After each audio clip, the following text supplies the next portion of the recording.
सबसे इंटरेस्टिंग चीज जो मैंने देखी है और जिसका मैं इंतजार करती हूँ एक्चुअली, आज़ान का वक्त शाम को मैं अपने टेरेस पे बैठती हूँ, पैकअप हो जाता है, आई थिंक 8 बजे के करीब। जब आज़ान सुनाई देती है ना, वो पूरे भोपाल के आई थिंक हर मस्जिद में आज़ान आती है, तो मेरे टेरेस पे एटलीस्ट 6 मस्जिदों से मुझे सुनाई देती है। तो वो 5 मिनट जो होते हैं मुझे बड़े अच्छे लगते हैं। सनसेट हो रहा होता है एंड माइक्रोफोन पे आज़ान की आवाज़ आ रही होती है, एक तरह का बड़ा स्ट्रेंज सा पीसफुल माहौल होता है। My dad used to sing in a mosque. I was aware of Islam. You know, I grew up in a Hindu family. I was aware of that. So spirituality is such a large part of India that you can't ignore it. काफ़ी मेरे तकरीर देखते हैं TV पे और प्रसन्न होते हैं, खुसूसन जब मैं हिंदू धर्म के बारे में कहता हूँ और वो कहते हैं कि वो सनातन धर्म को मानते हैं। और सनातन धर्म में भी आपको शायद ये पता होगा कि सबसे अव्वल किताब भगवत गीता नहीं है, वेद है। भगवत गीता सनातन धर्म अगर आप पढ़ेंगे, आर्य समाज, आप आर्य समझिए, सनातन धर्म में बहुत से किस्म है। आपको इस्कॉन से मैं इस्कॉन, बिल्कुल इस्कॉन, हरे रामा हरे कृष्णा, इस्कॉन, ठीक है। तो इस्कॉन का तस्करा करता हूं। मैं गया था एक बार कलकत्ता में, और कलकत्ता में तकरीर थी मेरी, उस वक्त बारिश आती है। बारिश तो हो गई, लेकिन मेरे साथ आने वाले थे इस्कॉन के हेड कलकत्ता के। हम लोग दोनों जाते एक वैन में, वैनिटी वैन, मतलब जब बड़े मैदान में, यहाँ तो माशाल्लाह मैदान के बाजू में काफ़ी बिल्डिंग है, तो बड़े मैदान में प्रोग्राम होता है तो कोई ग्रीन रूम नहीं होता है, तो क्या करते हैं, वैन लेके आते, बस इसमें मेकअप रूम या आराम करने के लिए कंडीशन होता है। तो मैं इस्कॉन के हेड के साथ में बैठा था, तो उन्होंने वही बात कही जो आपने कहा, हमारे लिए सबसे अव्वल है भगवत गीता। मैंने बोला ठीक है, और कहे का वेद भी ठीक है। तो मैंने पूछा, ये भगवत गीता हिंदू धर्म में 2 किस्म की किताब है, एक है श्रुति, एक है स्मृति। श्रुति मतलब जो भगवान की भेजी हुई किताब, वेद और उपनिषद। उसने कहा बिल्कुल सही। स्मृति किसे कहते, तो उसने कहने लगा स्मृति कहते वो जो आदमी की लिखी हुई किताब है, मिसाल के तौर पे मनुस्मृति। तो मैंने पूछा ये रामायण और महाभारत क्या है, तो उसने कहा ये है स्मृति। बेशक बिल्कुल सही जवाब था, मैं भी तालिब इल्म हूं। तो मैंने पूछा, बिल्कुल सही कहते, ऊपर आती है श्रुति, वेदा और उपनिषद। स्मृति मतलब दूसरी किताबें, मनुस्मृति, इतिहास। मैंने पूछा ये महाभारत क्या, इतिहास है। तो मैंने उससे पूछा, गुरुजी ये बात मेरे इल्म के हिसाब से भगवत गीता एक हिस्सा है महाभारत का, 18 चैप्टर का, सही है? अरे बिल्कुल सही है, आप बहुत इल्म रखते। मैंने बेशक। तो जब भगवत गीता महाभारत का हिस्सा है तो महाभारत स्मृति है क्या श्रुति है? चुप बैठे, स्मृति है बोला। तो स्मृति ऊपर क्या नीचे? तो बोले हाँ आपके पास इल्म है ना, इसलिए आप जानते। हम लोग को कहते हैं भगवत गीता ऊंची है, लेकिन हम सही कहते हैं ये भगवत गीता वेद का निचोड़ है। निचोड़ है लेकिन वेद ऊपर है, खुदा की किताब है। भगवत गीता इंसान की लिखी है, किसके जरिए? स्कॉलर्स कहते हैं, आपके इस्कॉन के गुरु भी कहेंगे वो।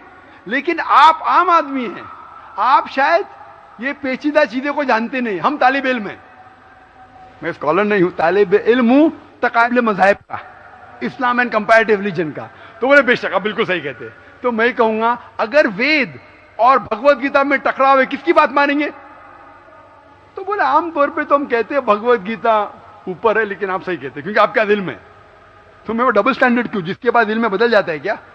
2+2 4 ही रहता है, चाहे वो 2nd स्टैंडर्ड में या 10th स्टैंडर्ड में, 2+2 वही रहेगा, 4 बदलेगा नहीं। तो मैं ये कहता हूं गुरुजी से, आपके संत से, कि आप अपनी किताब लोगों में आम करो, हिंदुओं में आम करो वेद। लेकिन हिंदू धर्म में सिर्फ ब्राह्मण ही वेद को पढ़ सकता है, क्षत्रिय नहीं पढ़ सकता। क्यों? बाकी लोग नहीं पढ़ सकते, वेद व्यास, शूद्र नहीं पढ़ सकता। क्यों? हमारे मजहब में ऊंच नीच नहीं है, काला या सफेद, अमीर या गरीब, राजा या फकीर, कुरान पढ़ सकता है। नमाज के लिए जब उस ईश्वर की हम इबादत करते हैं, जब खड़े होते नमाज के लिए, कंधे से कंधा मिला के करते, चाहे वो फकीर या अमीर या गरीब, फकीर या राजा साथ में खड़ा है, तो कंधे से कंधे मिला के खड़ा होता है। और आप यहां देखेंगे, और मैं अल्हम्दुलिल्लाह कई बार सऊदी अरब गया हूं और किंग अब्दुल्ला की दावत पे भी गया हूं, माशाल्लाह उनकी सिक्योरिटी रहती है, तो सिक्योरिटी हट जाती है, आप साथ में तो साथ में, अल्हम्दुलिल्लाह। राजा या फकीर, अमीर या गरीब, काला या सफेद, यकसा है।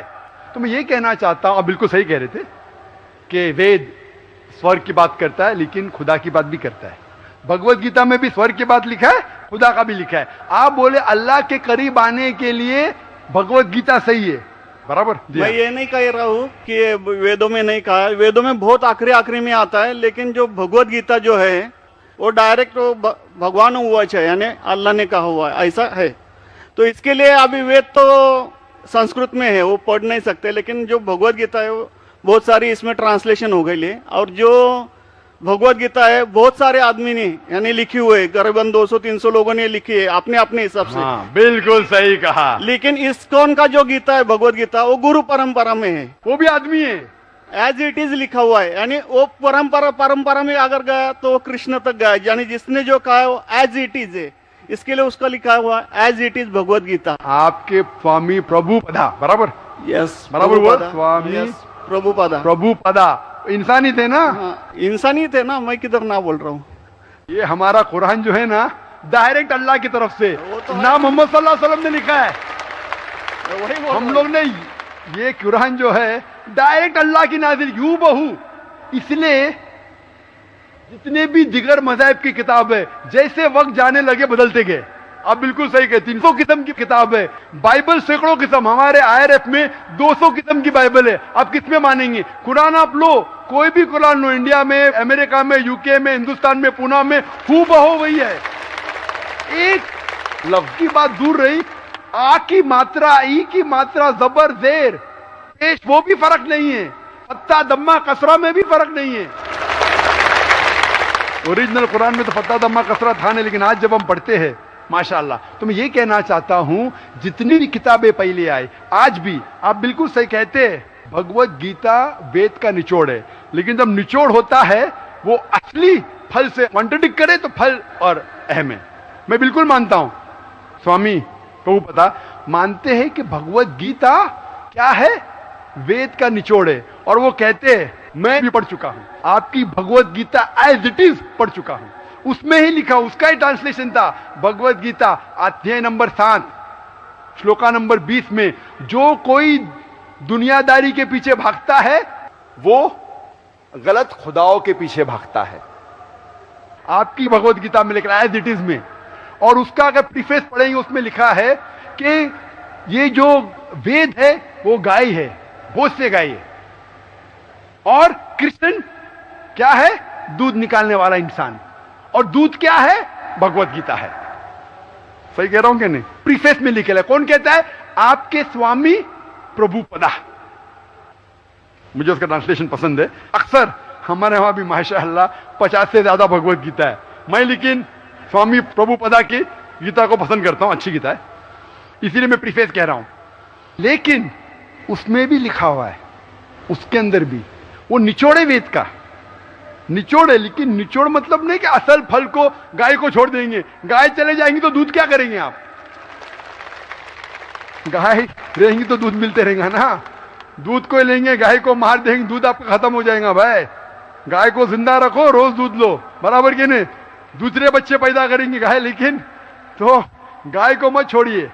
इससे हमें पता लगता है, उसमें लिखा हुआ है, आपके वेद में लिखा हुआ है कि और एक पैगंबर आने वाला है। आपकी भगवत गीता में लिखा है चैप्टर नंबर 4 में वर्ष नंबर 7 से 8 में, यदा धर्मस्य, यानी युग युग में जब भी परेशानी आएंगी इस धरती पे तो मैं एक रूप हासिल करूंगा, अवतार। अवतार की सही मानी आपको मिलेगा वेद से, उसमें पता चलता है जिसे हम कहते हैं पैगंबर, आखिरी पैगंबर, आखिरी अवतार कौन है? कल के अवतार। अगर आप भगवत गीता में मानते, अगर आप वेद में मानते, आपको आखिरी अवतार कल के अवतार में मानना ही पड़ेगा, फिर ही आप कह सकते मैं असल भक्त हूं भगवत गीता का। वो तो है ही, आपने जो बताया कल के अवतार तो आने वाला आप मानते कल के अवतार आने वाला है, आ चुका है, और उसमें लिखा था कल्कि अवतार की मां के नाम क्या है? सुमति। सुमति की मानी अमन, अरबी में कहते हैं आमिना। मोहम्मद सल्लल्लाहु अलैहि वसल्लम के वालिदा का नाम था आमिना। उसमें लिखा है कल्कि अवतार चैप्टर नंबर, अभी हवाला भी दे रहा हूं मैं, टाइम मिल रहा है ना। कल्कि अवतार चैप्टर नंबर 2 वर्ष नंबर 5 श्लोक नंबर 5, 7, 9, 11, 15। इसमें लिखा है कि उसके वालिद का नाम है विष्णु यास। विष्णु यास मतलब खुदा का बंदा, अरबी में तर्जुमा करेंगे अब्दुल्ला। मोहम्मद सल्लल्लाहु अलैहि वसल्लम के वालिद का नाम था अब्दुल्ला। उसमें लिखा है वो इसी जगह में पैदा होंगे जो अमन की जगह है। हम मानते हैं कि मक्का एक अमन की जगह है। उसमें लिखा है कि वो उस फैमिली में पैदा होंगे जो उस इलाके के अमीर होंगे। हम जानते हैं कि कुरैश के फैमिली में पैदा हुए थे मोहम्मद सल्लल्लाहु अलैहि वसल्लम।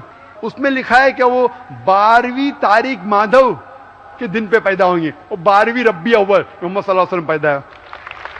आगे आप पढ़ेंगे वेद में लिखा है कि उसके 4 करीब दोस्त थे, जिसका मैं जिक्र किया हूं। 4 करीब दोस्त मोहम्मद सल्लल्लाहु अलैहि वसल्लम के थे, जो हजरत अबू बकर, हजरत उमर, हजरत उस्मान, हजरत अली। मैं अल्लाह भी मौल, अल्लाह ताला की रहमत सब पे हो।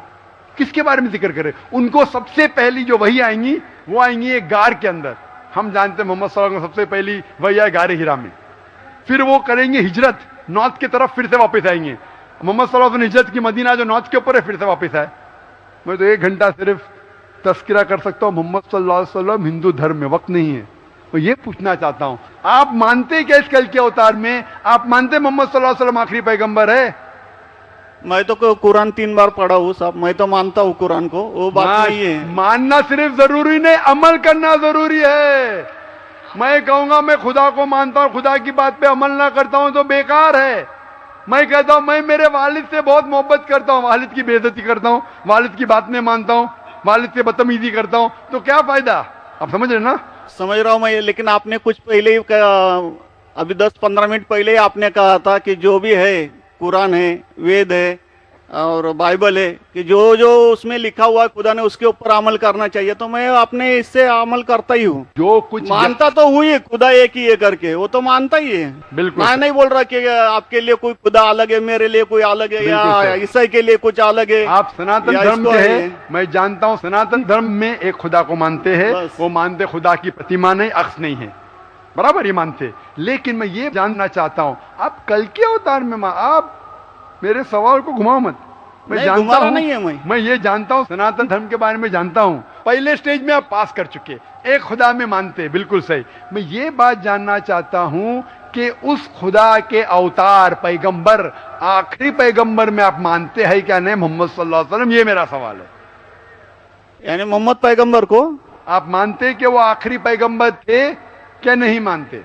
वो तो मानता हूँ मैं, मुझे मालूम है ना मोहम्मद पैगंबर आखिरी थे मोहम्मदेन में। वो तो मानता ही हूँ। मोहम्मदन में ने आपके लिए, सबके लिए है ना। बिल्कुल सही। तो कोई धर्म, कोई एक मजहब का थोड़ी रहता है गुरु, तो सबके रहता है। वो एक मजहब का थोड़ी गुरु रहता है कि वो एक मजहब के लिए, वो सब मजहब के लिए गुरु रहता है। तो मानता ही मैं उसको। बिल्कुल सही। लेकिन ये कहना कि सब मजहब यकसा है हूबहू, ये सही नहीं। यकसानियत है, इसीलिए मैंने कहा यकसानियत पे अमल करो। आप बोलेंगे मैं सब हिंदू चीज पे अमल करूंगा, कई हिंदू जाते बुत परस्ती करने के लिए, आप नहीं करते, अच्छी बात है अल्हम्दुलिल्लाह, इसीलिए मैं आपको कांग्रेचुलेट करता हूं। आप बुत परस्ती नहीं करते, मैं आपको कांग्रेचुलेट करता हूं। मैं कांग्रेचुलेट करता हूं क्योंकि सनातन धर्म बुत परस्ती नहीं करता है। अल्हम्दुलिल्लाह सुम्मा अल्हम्दुलिल्लाह, आप आधे इम्तिहान में सफलता पा गए। अभी ये पूछता हूं मैं, जैसे आपने कहा आप अगर मोहम्मद सल्लल्लाहु अलैहि वसल्लम को आखिरी पैगंबर मानते हैं तो उसके पैगाम पे अमल करना जरूरी है। सिर्फ पैगाम को पढ़ना जरूरी नहीं, पैगाम पे अमल करना जरूरी है। अगर मैं कहता हूं मानता हूं लेकिन अमल नहीं करता तो कोई फायदा नहीं। तो ये होता है कि अपने मन से खुदा की बात जो आखिरी पैगाम है कुरान शरीफ और आखिरी पैगंबर मोहम्मद सल्लल्लाहु अलैहि वसल्लम में मानना जरूरी है, फिर ही आप सही तरीके से मजहब को पहचान सकेंगे। Hope that answers the question. नहीं, थैंक यू। कुछ बोलेंगे आपको? मुझे ये कहना चाहिए था, अभी आप बोल रहे थे अमल करना चाहिए, अमल करना चाहिए। तो मैं मोमिन बनने का पूरा कोशिश किया, क्योंकि मैं वो मोमिन का क्या रहता है वो 3-4 इसमें सुन चुका हूँ। मोमिन का क्या रहता है? मोमिन का जो बताया था ना, क्या जो रीजन जो कैसा रहता है मोमिन, कैसा रहता है मैं जानना चाहता हूँ आपसे। नहीं मैं इतना याद में जितना रखा हूँ मैं जो भी बोल याद नहीं है सकता है, जो भी याद है बोल लीजिए, नो प्रॉब्लम। जो कमी है मैं पूरी कर लूंगा। नहीं नहीं जान लीजिए, अगर दूसरे को भी क्वेश्चन पूछना है मैं आपसे मौका मोहब्बत मिलना करता चाहिए। हूँ, मैं आपसे मैं आपको मोहब्बत करता हूँ। पर्सनली मिलता हूँ बाद में। अच्छा, बाद में मिलेंगे स्टेज के बाद इंशाल्लाह। हाँ, ओके, ठीक है। हरे कृष्णा।